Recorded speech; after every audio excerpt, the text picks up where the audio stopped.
All right, guys. I'm here. I guess we're back with more Horizon. I wasn't going to, but I don't really have anything I want to do tonight. Considering my new laptop arrives tomorrow, so it's like, what's the point in starting something new if I'm going to transfer it over on a new laptop anyway? So yeah, I think I'm just going to try to get a good night's sleep. We'll see how that goes. But yeah, we'll play a bit of Horizon before that. Let's go. Again, we're still just doing upgrading equipment and stuff. To be honest, this is going to get really tedious, isn't it? But yeah, like, so I've literally been everywhere here. Like, every, like, question mark or whatever has been looked at here. I kind of want to do the same thing here. The question is, what's more important, the question marks or doing the, like, upgrading my shit?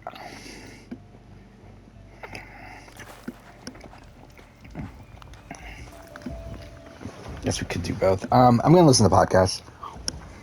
It would be a little crazy if somehow someone just then dropped a big, like Andrea pulls out her whole bag. She's like, game's reset. I'm playing all my advantages. Yeah. But yeah, it was definitely not a victorious. Yeah.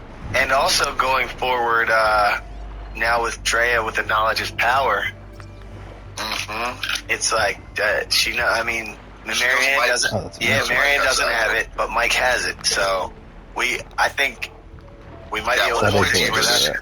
At what point you just... So it's like it doesn't become active until you... I don't know, because if you don't play it, say next tribal you don't play it, for some reason he plays it, now you don't know where any idols are. So when you just go grab it. Don't forget that the knowledge is power. Drea could target High, get the votes towards him, and then use knowledge is power and take Lindsay's amulet. He goes home, that's still an idol for her. You lost me.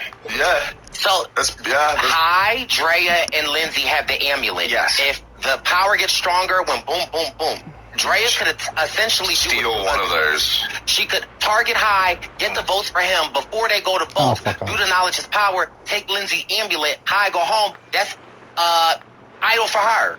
Wow. That would be a big move. Although, I mean, that definitely could work. Right, yeah. I think you have to play the knowledge is power before you vote, so obviously if she stole, like, Lindsay's, then... Well, even if they somehow vote out High or Lindsay, then the next one, she can steal the other person's amulet, and then she... But I would like to see all I want to... What you say, Jack? I'll Bryce with the strategy. Oh, my God. I didn't think of that one. Oh, my God. And all of this doesn't, and I wrote some takeaways before we get to the questions. I wrote some takeaways like, what happened if High stayed on that little triangle in the ocean for an extra 30 seconds? Yeah. And Jonathan goes out first. Then all of a sudden, Jonathan's group goes to tribal first. Drea and everyone doesn't see Roxroy. You know, this would have been all different. For real, yeah, it's a big... Yeah, I tell me if this is too deep, but I also feel like, what if George Floyd that day paid with quarters instead of a $20 bill? Like, you know what I mean? Like, I feel like that is like this is how, I don't know. I just feel like the way things happen are, I don't know. But I just... So... Another question of mine that I have for you guys is, what's Jonathan's timeline in this game now going forward? What do you guys think? What do you think? Like, how much more game does he have in him? What do you think the fallout might be? I kind of hate to say it, but socially, as far as that his ignorance in that conversation went, I feel like he's okay because they had the patience, like... I don't think it should be that way, but I feel like, you know, especially because they know him out on the island at this point, they like him, you know, obviously not thrilled about the comments he made, but they're still like, for them, I feel like in their position, like, okay, Jonathan means well, like, we like Jonathan, but where he probably will go wrong is the fact, like, example A, his conversation with Lindsay, where he's struggling to listen to other people's ideas, and then part B is the fact that he's just a huge target regardless, so I I don't think he's going super deep. I feel like he'll be his own worst enemy because I feel like he has the potential to go back to camp upset. Mm-hmm. I feel like from what I have seen tonight, he'll be shook when in reality, like he's the last person who really needs to be shook. Right, like I feel like he will go upset. I just feel like from the display that I got today, it would not be over the moon for me him to think to go back and try to rally the guys up over this like. They use the race card. They call me racist. Look, and then I think that I think he will be his own demise, and I think that you better shape up, cause you need a win. You better run his only horse in the game is to win immunities. Mm-hmm. He's still. I mean. What allies does he have? Mike is his guy. He's cool with Omar. I mean, the Taku 4 is a formidable. I mean, there's 8 people in the game, and as far as we know, the Taku 4 is a pretty strong alliance. Omar, Jonathan, Lindsay, Marianne. Although we've seen some, I guess, like Marianne has mentioned, she's kind of getting tired of Jonathan's the way he talks to her. Lindsay obviously hasn't said it, but after this travel, if I'm Lindsay, I'm gonna be like. Jonathan, like in my head, I'm gonna be like, Jonathan, I knew exactly what was going on strategically, and you would not even hear me out. Like, that's not someone you could really work with, especially when it's a Jonathan who is such a challenge beast that, like. So then begs the question of, is Jonathan the GOAT? I mean, it's sort of, yeah. Then begs the question, do I just bring him along with me? Like, do I just work with him? Because who's giving this man votes at the end? Some people, I mean, it's easy from our seat just watching him on TV and seeing the specific things he says to be like, obviously he's pretty ignorant, his strategy's bad, but like, it does seem like in the context of the island, he is very well liked in general. So there could be people that if he goes on an immunity run, you see like a Roxroy be like, wow, that man can really compete. But it's Roxroy though. Roxroy's vote is a vote, I mean it is, but after Roxroy sitting through that tribal, it does not help his. I don't disagree. Especially you get to final tribal council. I'd love to sit next to a Jonathan. He'd just be like, so would Bryce. Yeah. Not anymore. No, yeah. If you're next to Jonathan at Final Travel, like, how is he going to articulate his game? Like, he doesn't even know what's going on. So, right. True. I figured out the triangle puzzle first. I got another question for you guys. What's up? Where do Drea and Marianne go from here as far as their relationship with each other? Do they go back and start working together? Or do they just go back and say, all right, our shared experience brought us both trauma in tribal council last night, but we got a game to play, and I don't need to work with you. I think it's a little bit of both. There's something that mutual bond and connection where I doubt they're going to really actively target each other. But at the same time, like, we've seen them both vote out Chanel. Like, now, obviously, the script is flipped a little bit here, but I do think they will have that respect for each other, but also the respect for the game, where if a move needs to be made, then a move needs to be made. Yeah, I think I've seen enough of Drea's game style that I feel like I don't feel like this will bond them. I feel like Drea is still playing the Drea game. And again, I'm not mad at it. Like we've seen her practically vote out Roxroy the first day. Like, you know what I mean? I feel like Drea is playing a Sandra Twine game, which is I go where the votes go. And I mean, I'm just saying the vote wise, because Torian, like, she was. I feel like Drea's taken a good amount of agency in a lot of these votes, though. I mean, yeah, but she was ready to get rid of Romeo. She's ready to get rid of, like, you know what I mean? As in anybody but her, like, she will. Anybody, like, that's what I mean. Like, I go where the votes go. Anybody but me to get me to the next day. So I'm not mad at that. I had a question, but I think it would cause too much of a dialogue, so I will save it for another time. Are you sure? I mean, I just, again, because I don't want this episode to be too long, but I also want to say what I want to say, and I feel like what I find interesting and just taking a step back and listening to these conversations that we're having, so, and again, for me, because I live in the comments, I like to see what these people are saying. And so I think about this episode and I see the comments, this, right? But then also, like last season, we didn't necessarily have this type of like breakdown. But we did have a Black Alliance, and it was, we got a Black Alliance. But it's interesting to see. With 41, we had a Black Alliance, and we did not see things kind of sort of fall out like how they fell out. But then, of course, it was like, oh, you're making an alliance by race. And then it's like, yet again, we don't have a Black Alliance, and yet here we are again having a race conversation. So I don't know. I think there is something to be said there. Yeah. With all the repeat twists and everything from 41 and 42, it is interesting because Jeff's always like, we want to see how things change. It's interesting how, racially speaking, the dynamic is a little bit of the opposite, but the conversation's somehow still the same. Still the same. I was also telling Wendell this. I don't know how y'all feel, and let me know in the comments. I am obsessed with these 2 seasons. Like them kind of doing the same thing, maybe tweaking a little things.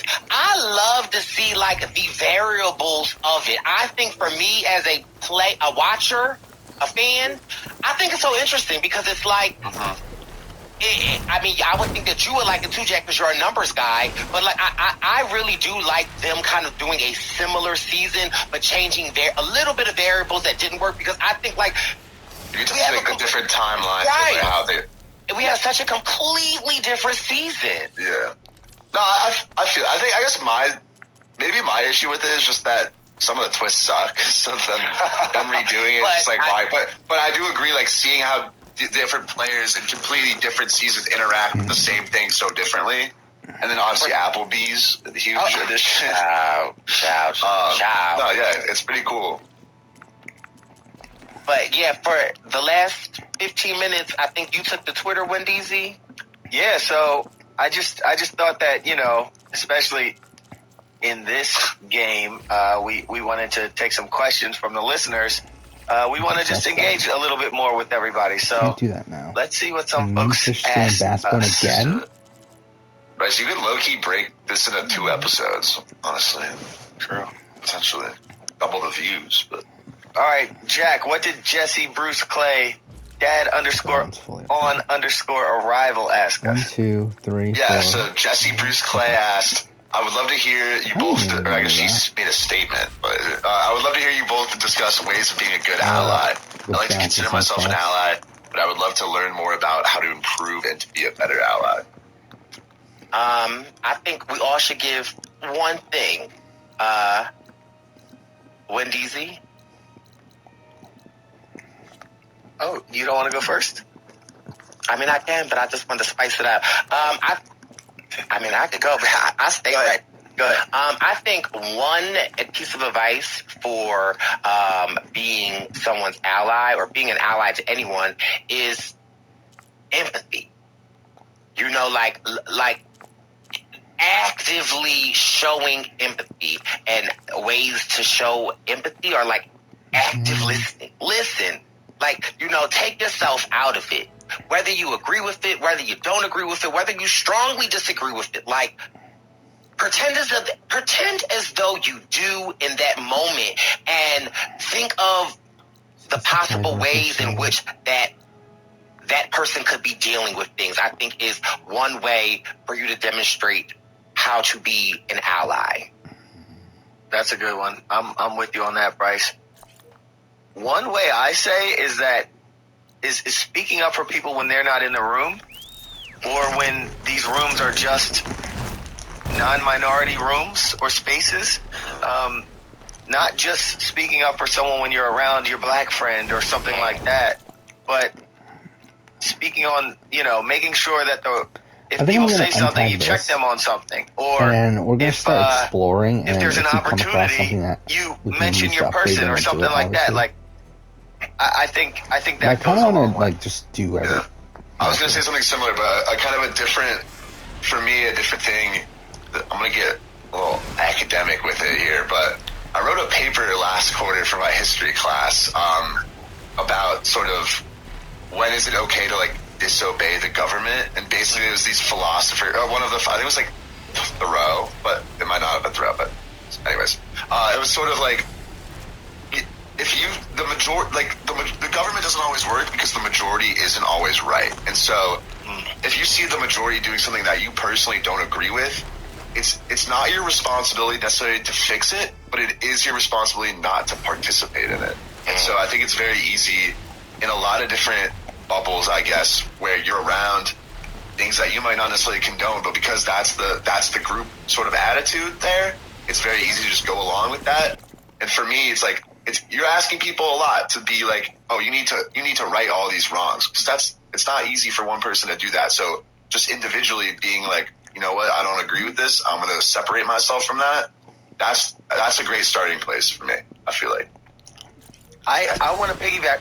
Like, I like that, Jack, because you are asking a lot. If you ask someone to say, all right, you disagree with this group thing, so go jump in front of them or something like that. The first step might just be to take yourself out of that. Exactly. It's an easy first step. But also to like what you were saying, Wendell, for me, I'm a college guy. Like, sometimes you hear stuff that's not always the most, well, like you hear off-color jokes or things like that. And for me, no one ever wants to be like the, hey, that's not cool. But to like casually dismiss things like that, I'd be like whatever sphere you're in, for me, a lot of times it'll be like, yo, chill out. Like, that's not, like, what is that? Like, and it's very casual. It's not a big deal, but it kind of puts in people's minds, like, this or that's not funny, this or that's not good to say, and it's very casual.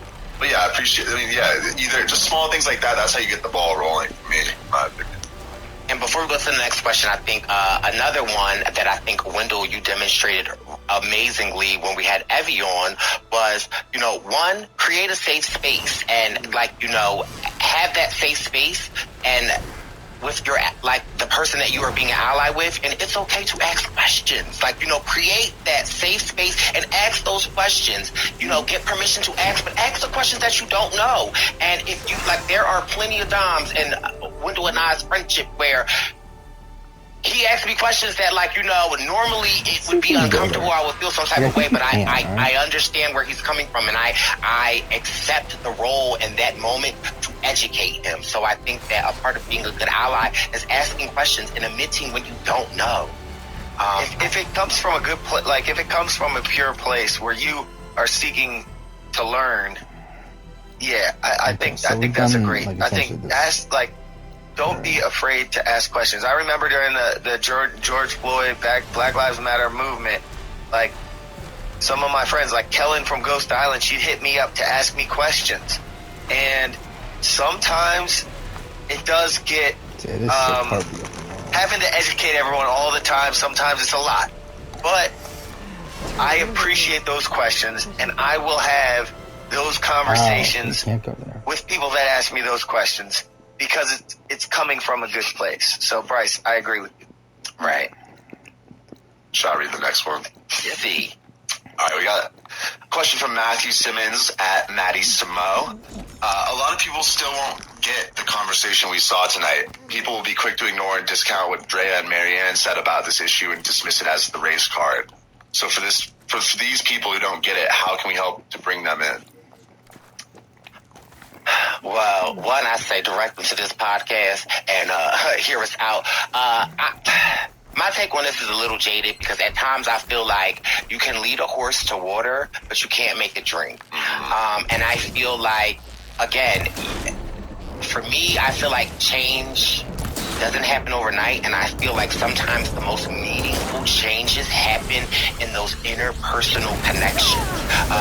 That, like, with people that it's the small changes that make the ripple effect. And so it's like, again, for me, it's being my authentic self everywhere I go. And you know, some people they don't take to me. And then over time, they like, oh, Bryce, you a funny guy, like, you know, and it's it's me showing up as my authentic self, and being true to who I am always is what I feel like can help, because it's the interactions. And again, a lot of the times I feel like these Twitter fingers and all these things, it's like, but would you have that same energy if we were in a room having a conversation? You know what I mean? And again, that's what I feel like can help bring them to understand. Yeah. For people dismissing this and saying, "Oh, you're using the race card," to me, they're telling you how they feel. Like they're not bringing their race up to try to change their position in the game.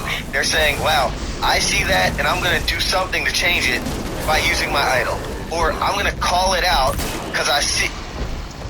This is how that has affected me.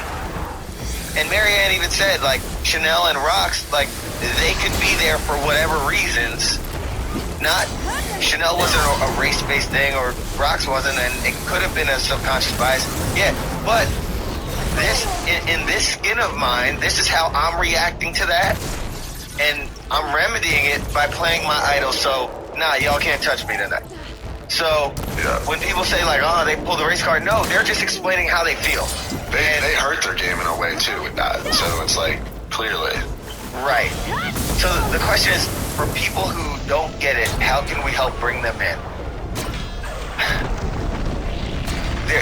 So, the people that haven't understood injustice in this country, especially in light of the 2020 during the pandemic,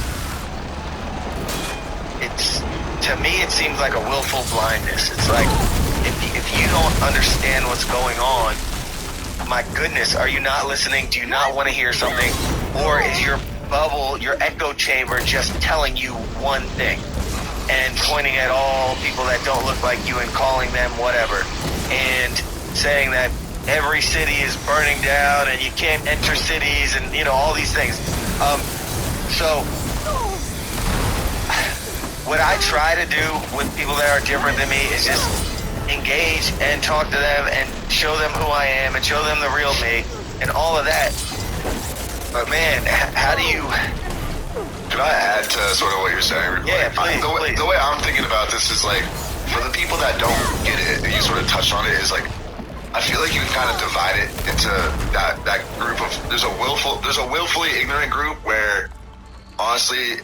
It sucks to say, but that your effort is probably not best directed towards that. But within that, I guess, ignorant group, a lot of it is about kind of trying to understand someone's intent. You know, like, there might be people where their bubble and their echo chamber, that's just what they're kind of programmed to learn. But there's people that do want to get better, and for them, that's the people you want to be talking to. And there's like I don't know why I'm getting so historical right now, but there's like an Abe Lincoln quote that I really like that kind of touches on empathy. I'm paraphrasing, but it's basically like, you know, you can't judge another person too harshly, because if you were in their shoes and you were in the situation that they were in, and you know, you lived the life that they lived, you would probably be making the same decisions. And so obviously sometimes there's people, and that quote he was telling people that was about, like, the Confederacy, which was obviously very intense. And obviously, of course, he had a lot of disdain for the South, but he's like, you know, they're like that because of the circumstances that they were brought up in. And some people will willfully, ignorantly accept that, but other people you might be able to induce some change through conversations like this, or, like I said, those individual connections. Or, you know, a lot of people might not have met, you know, a gay black man like Bryce, and then as soon as they meet him, like you said, at first there might be a little bit of what's this, and then they realize, you know, they got a lot of love for you, and that can be a way to slowly change, you know, the general perception of people. So just stuff like that. Or even our dialogue here, I feel like having you being a white cisgender heterosexual college student. Like, I feel like sometimes people tune into this to hear your perspective with us. And I feel like, again, that's you showing up as Jack with the buffs on your sleeves, but that's you showing up as you. And I think that, again, when I say this podcast is meant to model, the ups and the downs, and which is why I am just grateful for this platform and this podcast, because I do know in the podcast realm, there is no other perspective like this one here, and that ain't no shade and that ain't no shot to nobody. It's just a thing. But I've been, never mind. But I'm just saying, there is no perspective like that, and I'm just grateful for the people that listen to us. So thank you, Jack. What's the next one? Oh, you might have to. This is from Surviving, peace sign, at Drop the 4. I'll start with the top one. As people striving to be allies, should Jeff, Lindsay, Tori have tried to shut down Jonathan when he said Drea was being aggressive, or jumped in sooner to give their support to Drea and Marianne? Or was it better for them to listen first and allow Drea and Marianne to speak? Following this, Jeff could have been harder on Jonathan while he was being problematic. Should Jeff have been more vocal about denouncing Jonathan's behavior, or was he being a better ally by not speaking and allowing Drea and Marianne to speak their truth and stand up for themselves? It's an interesting question. Yeah, very interesting. And I think it's crazy, Wendell, you and I were having this conversation on our talkative ride up to New York, where I was telling you a moment where I was being tried, and you asked me well, what did you do? And I was like, actually, you know what? It actually took me a moment to figure out what was even happening. So I think that, of course, allowing Drea and Marianne to speak their piece is what should have been done. And I think that Lindsay demonstrated very clearly when that blanket statement was put over all of Lindsay and Tori, you're making us feel like, and what I respect the most about Lindsay was, and especially when you're dealing with somebody like Jonathan, she didn't try to interject, she didn't try to go toe for toe, she let him say whatever it is that he said, and she waited for the circle to come around to her, and said her piece and dispelled what he said. As for Jeff, I don't know how I feel about that, only because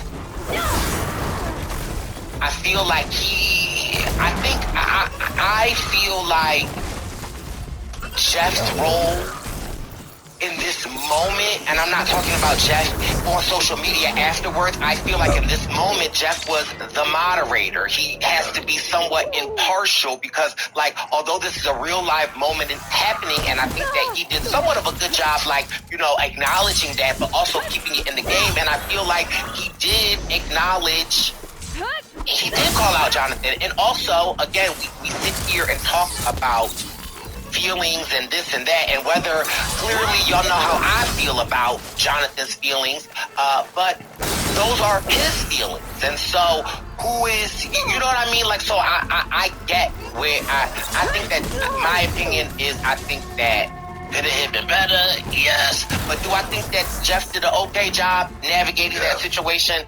I ain't mad at it. I think regarding Jeff, you're right. He's the moderator. It's his job to make sure that no one is physically injured out there. I think it's his job to let them talk and let Jonathan sink his own ship right now, and let Drea and Marianne respond naturally, and let the other contestants respond naturally. And I also think it is the ally's job to be an ally, however it is that they're an ally. You have the people that are going to jump in front of the bus. You have the people that are going to be on the front lines. You have the people that are going to, donate. You got the people that are going to make calls. You got the people, in this case, I think that both Lindsay and Tori were allies in their own way. Lindsay was vocal, very supportive right then and there. I think she did a great job. And so And I think, and the parallel that I can draw is like, I tell people to be passionate about what it is that they're passionate about. Fight your fight. If you have something in you, you fight that fight. With me, I do like fighting for social justice, and I get people hitting me up saying, "Oh, fight for this or fight for that," or "Don't. What about this or what about that?" And there are things that I'm just passionate about, and so and maybe that's not a great parallel, but I just think that like, however you can show your allyship, however it is comfortable and natural for you, then I think that's a good way to do it. Yeah, and so I love this. I don't know about you guys, but I definitely love this question and answer type of response. So we will definitely have to continue this more on the Purple Pants podcast. Truly, from the bottom of my heart, Jack, thank you for showing up, giving your unfiltered opinion. I appreciate you. When DC, it was a long ride home. In a position that you would have assumed. Now you have Drea, who's with you, who's with Rox. You haven't taken out Rox. You're with Mike. And you've got all of the trinkets, you've got Drea's trinkets, and you're against like Ataku 3 and Romeo. You're kind of forcing Lindsay and Jonathan to your side. Like, even though you've taken out an ally, it's like, where else are they going to go? They don't have the relationship with Romeo, and now they're not in the majority, or even a semblance of the majority. So that positioning would have been, I think, probably what Omar would have done in that position, because it's probably a similar counter move to what he ends up pulling off by taking out Roxroy. So if I wanted to make any big move here that wasn't just taking out Romeo, I know that it's like fan fiction and clearly just take out the biggest threat and we see everything, I get it. I know that almost put defenses in places to stop that from happening, but that would have been an impressive move. Like, that would have been a move you take to the jury, and we would have been sitting here and being like, Hai gets 3 shizzy points. And that's exactly why Omar's move was so fantastic in this episode. With 5 people left, when you're doing a move, it's high risk, high reward. Omar took a big risk. Omar took a big risk in going to Hai because, like you said, Hai had the opportunity to flip it on a dime and say that, you know, Omar's trying to run the show here. Let's break up this Taku alliance of 4. He didn't. He fell for it. Hook, line, and sinker. Omar gets his tick in the box. Omar has that in the drawer to talk about at a later date. It actually elevated Hai's threat level, put him more kind of like in the middle of the game. But he's in control. His tentacles are extended, and he's looking really, really good in terms of Omar. And then Hai is just kind of like ripe for the picking, essentially. Yeah, like every week, it kind of just feels like they need to have just one conversation to work out what Omar is doing and talking to everyone, but they're not having the conversation, and he's reading those relationships well enough to know that there's enough disparity between everyone else that he can come in with all the connections and be just having the conversations that matter undetected, because he's so much out in front from a relationship standpoint. I really feel like Omar is playing like the superfan dream game that, like, every listener, be honest, you have fantasized about going out there, being the puppet master, having quippy little confessionals, and no one knows you're doing it, but then on TV, you're like, oh my god, look what Omar did. Everyone wants that. Every Survivor fan has dreamed of doing that. Omar, who's a huge super fan, is going out there and literally playing like the Rob Cesternino game. Everyone wants to play. Everyone wants relationships with everyone, numbers on the bottom that they can just wield and put together and separate as they want to take out whatever threats they want to. Like, everyone wants to play that game. Like, he's literally having the super fan dream right now. Yeah, and do you know what? He's dealing with the cards that he's been dealt with extremely well. And if he's been dealt cards like Hai that can't read the room and they're so self-absorbed and not self-aware enough to kind of like read the true dynamic of the tribe, then he's doing the best that he can in that situation, and it's really, really impressive so far. Yeah, I mean, I feel like that's harsh on Hai. Like, I think Hai did great stuff pre-merge, was controlling a lot. I just think he's been snookered, in parts by decision-making I disagree with, and also I think that he's been outplayed in a way that I think he has very few options now, and is now, like, maybe looking at things in a bit of a myopic way. You cut off Rox, where, like, he's an option for you in a way he isn't for Omar. Romeo is not. Like, Romeo is spite voting you. So I just feel like, don't agree with the move. For Rox, I want to say, like, Jacques clocked Rox last week. He was like, Rox is not in a good enough position. He's, like, a possible target, and if it happens, he'll have, like, no strategic avenue to claw his way out of that. And it was pretty pathetic, because just a few days later, that's exactly what happened. It was interesting for me, for Rox, like, he obviously put people off socially, And that's like the first thing. But like for me, when he's sitting at tribal council and he's like, it was such a calm day, I'm like, but you know there's a shot in the dark. So you have to think that your alliance has a plan B in case Romeo plays a shot in the dark that you don't know about. Sounds like it's you, at the very least, your plan B. Or would try to blindside Romeo, which you're clearly saying they're not doing because you're talking about how calm and predictable it is. Like, I'm confused for Roxroy, and I'm sure that it is just you have to play to who you are kind of thing. But like, how did he think that in season 42, when there are so many outs and we're so, like gamified, how did he possibly think that this old school vote was going to go ahead? Like, he'd at least think that he's putting that threat of the shot in the dark. Like, and he didn't seem to register that at all.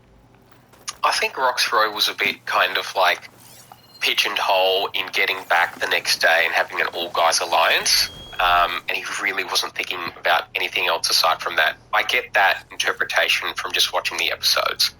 I can't, like, I haven't seen Rox's exit media either, so I don't know what he thought his positioning or the dynamic on the tribe was, but I think Roxroy just wanted to go macho strong, marching on toward the end, where he'd be there standing next to Mike and Jonathan at a final tribal council, and then he thought he might win. And that's not happening because he's gone.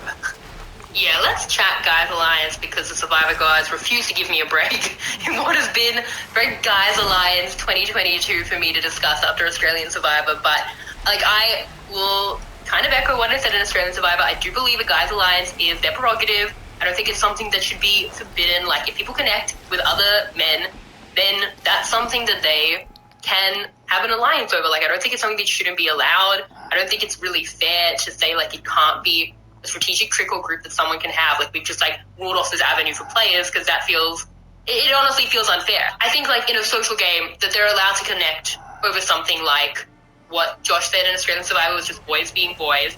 But I think also it speaks to the fact that this didn't work, and that some people did not feel bonded by that trait. So while I feel that it is Roxroy's prerogative to try and initiate a Guys Alliance, I also feel that for almost strategic reasoning of like, well, I'll be at the bottom of that alliance, I have no relationship with at least some of you and Roxroy, and I have then a much harder immunity chance. I think that's totally legitimate. And I think for High, like, while it's Roxroy's prerogative to put that out there and want to do it, I actually think like it also makes a lot of sense for High that he just seems to not vibe with how comfortable he is with the Guys Alliance, which I also think is totally fair and definitely a risk when you put something like that out there, because it does make people uncomfortable, because as we spoke about with Australian Survivor, overpowering people to like the gender status quo is unsettling. And at least in Australian Survivor, it was against like a progressing game precedent that was like tending towards women. The US has been dominated by men and tended to men in production. Like, they haven't even seen Erica win. So I totally see why it would feel unfortunate to the audience, and it did in Australian Survivor, but even more so, it's like really pushing down on like a gender disparity that has widened and widened against women for so long. And I totally see that while that's something Rox wants to do, and I think if that's his game plan and his connections he's entitled to, I also think that obviously High is entitled to be like, I just won't do that on like a principle level. And that makes total sense to me as well. Yeah, look, I think Rox thought his best chance of winning was against Jonathan and Mike. And that is kind of like where I think the idea of an all-guys alliance on Survivor 42 has come from.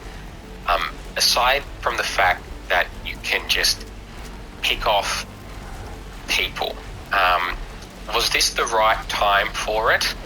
Probably not. And I think having lived through Blood versus Water with you, Shannon, where we provided ample commentary on why it happened then, I don't think those circumstances are the same, where you had this group of alpha males where Australian Survivor is designed from a challenge perspective at the individual side of the game for muscular females with low body weight. I don't think it made sense for, like you said, for High, for Romeo, for Omar to tag along in an all-guys alliance where they just have no prospects of success. So, is Roxroy a strategist and a classic Survivor player? Probably not. I think he filled his character type and arc quite well in terms of a very kind of like domineering father figure that kind of really told it like it is to the nth degree. And I think he just thought it was the best thing for him, and it wasn't for anyone else, and it was as simple as that. Yeah, I think if you look at, like, why did this immediately fail in that the instigator of the Men's Alliance goes in this very episode versus, like, why did it succeeded in Australian Survivor for all intents and purposes? Like, it got people to strong positions, it dominated large parts of the game, and then it ultimately did bear success in the game in the win. I think that, firstly, it's like, okay, well, why do we come together in a Men's Alliance? Is it just that we're guys, which is meaningless and not important, or is it that we're guys, so we have this much in common, and everyone from the Guys Alliance in Australian Survivor has been like, yeah, we actually just, like, had so much in common as, like, boys, basically, who like the same thing. So they connected organically in a way clearly these people did not. Like, Oma's like, I don't even know why I'm part of this. Like, it's just because I'm a guy. Like, I have no relationship with you and nothing in common with you other than that. So it's that, like, natural connection that doesn't exist here. Then there's the fact that they were fighting against some sort of precedent that I felt connected them more. Something also that was said in Extra Press for Australian Survivor, like, okay, well, we really felt like we were all going to get picked off in a way that felt very threatening to us. And while Jonathan says the big guys get picked off in US Survivor, they do often win. So they're not fighting against as urgent a precedent because men have had actually, like, all of the advantages and the game has tended towards them. So there's less to fight against, where I feel like the Australian Survivor Boys Alliance felt, like, very bonded by, like, if we let it happen again, and, like, so many women were at the end of your season, George, and there's been more female winners, they felt like really that they were fighting against something that is actually more valid and legitimate. And then the other thing about it is that I think it's knowing the fandom and like understanding, like, social norms to a degree. Like, the fact that Hai would be like, yeah, I don't like that. Like, I don't want to see that happen. I don't want to be part of that at all. Versus, like, I don't know that people in Australian Survivor were thinking about that as much. I think that their sense of Survivor was kind of from a casual standpoint where, like, they knew that there were more female winners and they kind of knew, like, those basic stuff, but they hadn't thought that much more about it, and they weren't thinking, like, well, the audience like that? Like, I was aware of, like, people won't like this, and, like, that's totally fair. It's not super comfortable. So I think it's, like, that sense of social consciousness that existed more in the US than in Australian Survivor, which is probably a little bit of a testament to casting. So I think for all those reasons, we see, like, a successful long-term boys alliance versus, yeah, it failed in, like, 20 minutes, if that. Like, immediately, like, the next confessional was Oma being like, no, and Hai's like, even more no. So I think that it's interesting to see that disparity between a successful and a failing guys alliance. Look, I think if the question is what ties an alliance together. Yeah. You need to have a common goal. Sometimes having common interests in life is an obvious thing that will draw people together. But equally, the opposite of that is, do you have a common goal and a common ambition? When you strike a deal, if you're all working for the same cause, it will hold. In the circumstance of the 5 guys that are left in Survivor 42, they don't have a common goal nor a common interest. It was never going to work like it did in Australian Survivor, where the goal of Mark, Jordan, Josh, Geordie was just crude survival because they were going to get picked off because they would have been in a minority situation. Yeah, definitely. I definitely think that that's a strong difference, and I think that it shows, like, where I feel it's fine versus, like, no, I don't understand this. Like, just guys coming together, like, it's not only that it makes no sense to me as an alliance, like, it will immediately fail. Like, that's not a strong alliance, but, oh, we're guys, so we have things in common. We have a common goal. We have common strategy. We have common ideas and interests. Yeah, like, that will bond people together the same way that any kind of identifying factors will bond people together when it's larger than just, oh, you have blonde hair and I have blonde hair. You know, like, does it have meaning, though? Does it speak to who you are as a person, that identifying factor? Does it speak to your interests, your beliefs, your values, your goals, your personality? Then it's more likely to stick together, and then it's more likely to be meaningful and important and not just kind of silly. It's like, okay, well, we're all guys. It's like, yeah, but we have no relationship with each other or anything in common. So that's not going to work. That's exactly what it was. Yeah. Let's talk about the second group. And before we even get to the tribal council, like, so much going on the beach, where Jonathan is going to turn on Drea. And, like, this is actually, I think, a sound plan that kind of mirrors what Oma's doing on the other side, where it's like, we're going to be Takus. We're going to take out a big threat from the majority. We're also turning concurrently on the majority to take out this big threat Drea's a bigger threat than Rockroy, and that's going to break it open in an even bigger way, and is a much tougher plan because Drea has reads and signals and trinkets to work against it, whereas Rockroy is like, we weren't doing anything today. So it's a really tough plan that Jonathan's going, but I think in the same way that Omer's doing it, it's strategically sound. But it's in his approach that I think things start to get a little lost. So what did you think about what Jonathan was doing here? Well, firstly on Jonathan, I've really enjoyed watching him play. I think he's been playing quite a flawless game for his archetype. And if he doesn't win immunity, he's clearly gone. But I just think to that conversation with Lindsay, and like if I'm Jonathan, I would respond by going, that is a phenomenal plan, Lindsay. I didn't think of that. I would not be going, listen to me.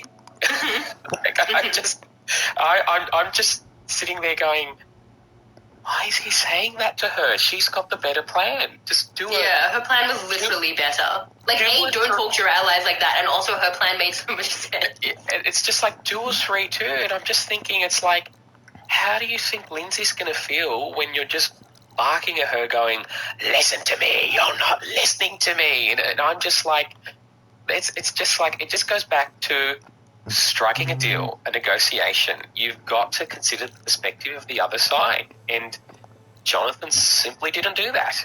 Like, if he went into that bargain with Lindsay with an open mind, listen to her logic and her reason, you would not have had the situation that eventually occurred when Jeff Probst, did what he did. And yeah, I think all Jonathan did was just burn a bit of his social capital. This was not a good episode for Jonathan, unfortunately, because he's been playing quite well so far. Yeah, like, he seems really set on, like, his big move now that he had immunity, and then he wouldn't hear anything else. And I think that a lot of the issues were symptomatic of that in this episode, where, like, his allies are making salient points, but he's talking over them. He's, like, frustrated and irritated. And I'm hearing, even, like, later at the Tribal Council, when, like, it becomes beyond the game, and it's bigger than that. And even then, he seems, like, really annoyed to even be having the conversation, because all he wants is, like, I'm immune, and I'm going to make this big move against Drea. So to talk it through, like, from the plans that he and Lindsay had. So he wants to make Marianne the decoy, and that's based on, I think, the wrong read. Like, I think what he's thinking is, okay, Tori, we have to tell Tori to vote for Marianne. That's, like, the presumptive other boot. They're both on the bottom. Let's just pile Drea onto that, because if we start doing what Lindsay wants, which is, like, Drea votes for Tori, Tori votes for Drea, they might start swapping stories, start working together, and then Drea has an idol that maybe they're working together and going against someone like Lindsay. Firstly, he's safe. So if Lindsay, who's a vulnerable person in the Alliance, is willing to kind of take the risk on that for her plan, I think he should just be like, you do you, like, whatever you're comfortable with, because you're the one in this tiny little group who doesn't have an idol or immunity. So, like, if you're taking the risk, let's go with your plans. I think that's a big thing. It's like to come in and, like, insist on something when you're not even the one who's vulnerable. I think that's a big part of it as well. But his read on this is completely wrong, because Tori is, like, the presumptive decoy. There's no love there. She's never working with Drea. She's won 2 immunities. It's such an easy name to give to Drea, to the point where Drea seems actually surprised that he would throw out Marianne. It's actually more suspicious, and it also necessitates him saying, oh, we're going to do Marianne because she has an idol, which Drea very correctly reads is like a major red flag for someone who also has an idol. Has an idol. She's spoken to Lindsay, has the amulet, like, she knows that she's a threat from that perspective, and he's saying it's an idol thing when Tori was right there from an immunity thing, like, as such an easy decoy.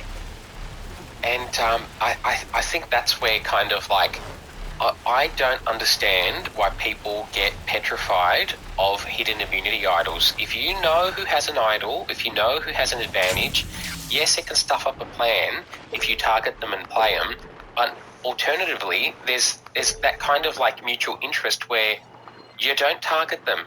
You go for the target that's just going to go home, and that was Tori. I think in terms of Jonathan's kind of viewpoint, I agreed with him when he was saying in situations where people win individual immunity, they get complacent. But there's also a time and a place to do things. and I don't think that was the time or the place. This just was not the episode to do it. Like, I think he pulled his trigger too early.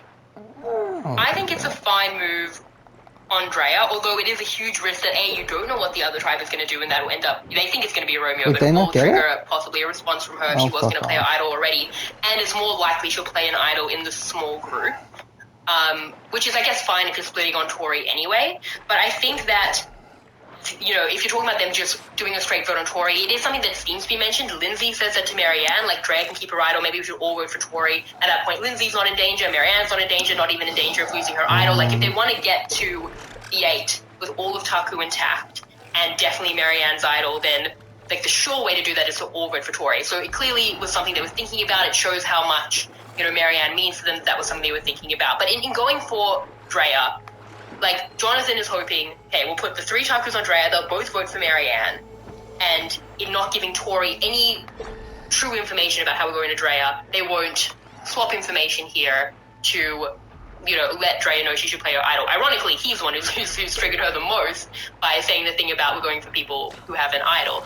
Lindsay's plan is that, okay, so Tori will vote for Drea will vote for Tori, and then Lindsay's going to throw a vote on Tori with Drea, so that's the 3-2. So even if Drea catches wind of it and is like, oh, wait, I'm going to play my idol and vote for Lindsay, there are 3 votes on Drea, she played her idol. There's a vote on Lindsay, but then Lindsay has split on Tori. So they have all... I might as well talk about a little bit of stuff here. So, yeah, this might be the last episode for a while, I think.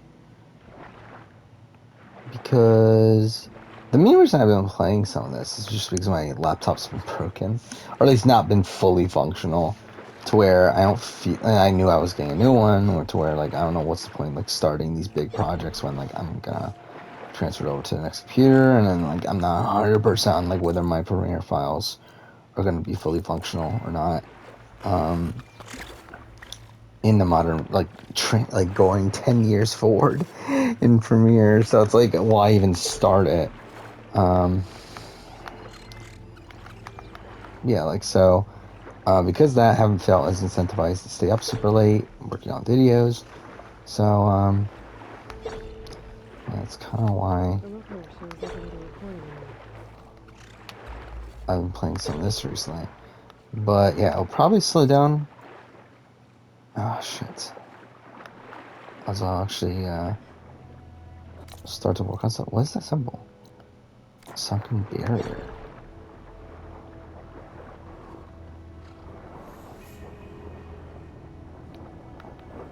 What is this?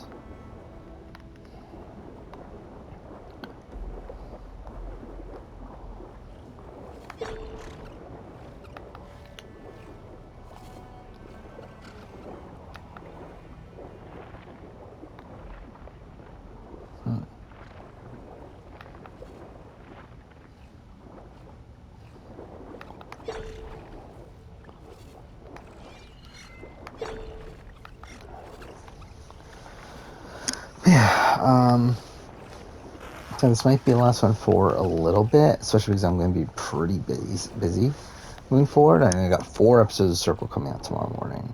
Then we got BB Can finishing in the next couple days. Fast Forward 2 still happening. We got Big Brother Australia starting next week. Then we also got the Challenge All-Stars starting next week. So, like, that's quite a bit of stuff. All that's going to take up time. Pretty much, like, every day, I believe, like, with the exception of, yeah, every day but Friday, I have a new show. I have a show that I need to watch. So that, mixing in the fact that I'm also, like, behind on scripts and need to work on certain videos, like, yeah, probably not going to be recording too much on here, to be honest.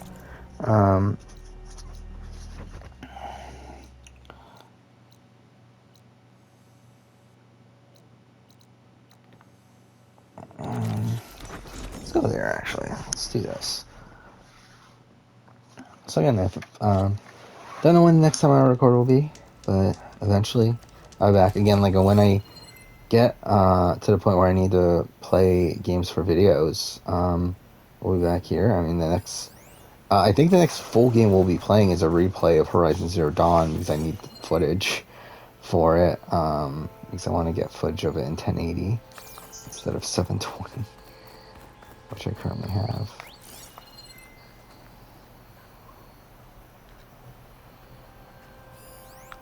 So yeah, we'll have to replay it. Then also, I mean, either way I was going to replay, obviously, but like, replay it on here.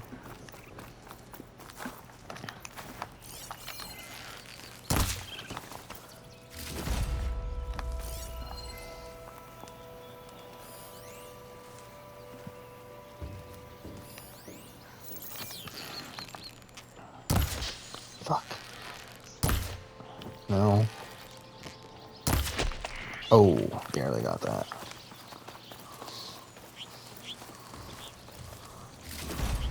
Damn it.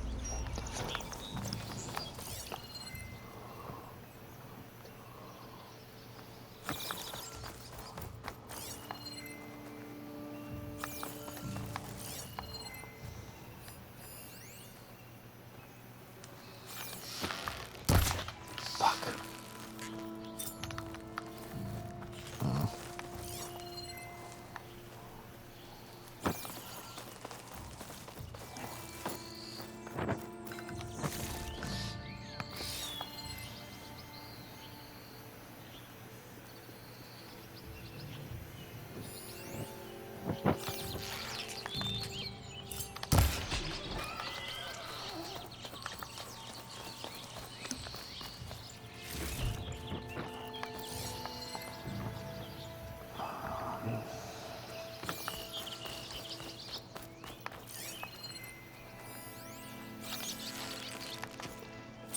Scroll, isn't it?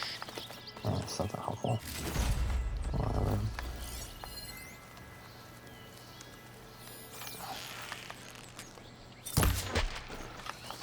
Shit, I can't get anything from this.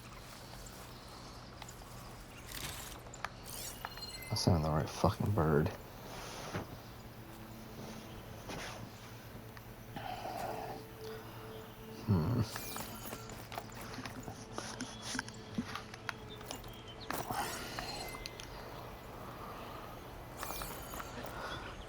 Yeah, we'll be replaying Horizon Zero Dawn, then I'll be replaying Forbidden West as well at some point. I also want to do a Don't Nod ranking, so with that comes a first playthrough of Vampire.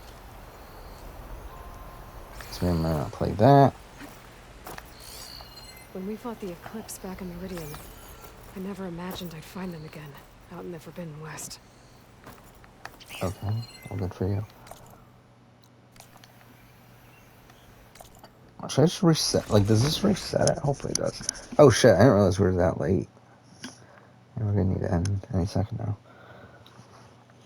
Yeah, so again, might be a bit of a break. Again, I played, what, like 4 hours of this in the last few days?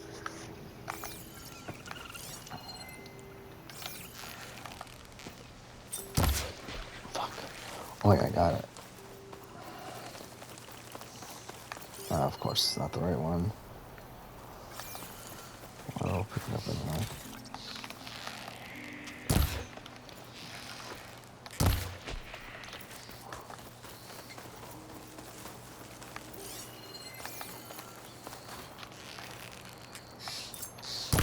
Fuck.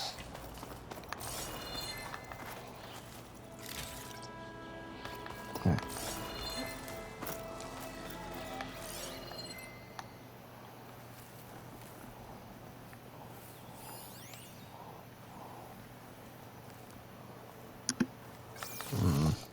Yeah, shit. Alright, whatever. We'll just go back to the... That's not it. Squirrel.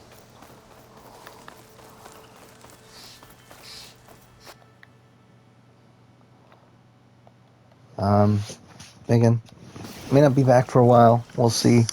Gonna be pretty busy moving forward, but yeah, until then,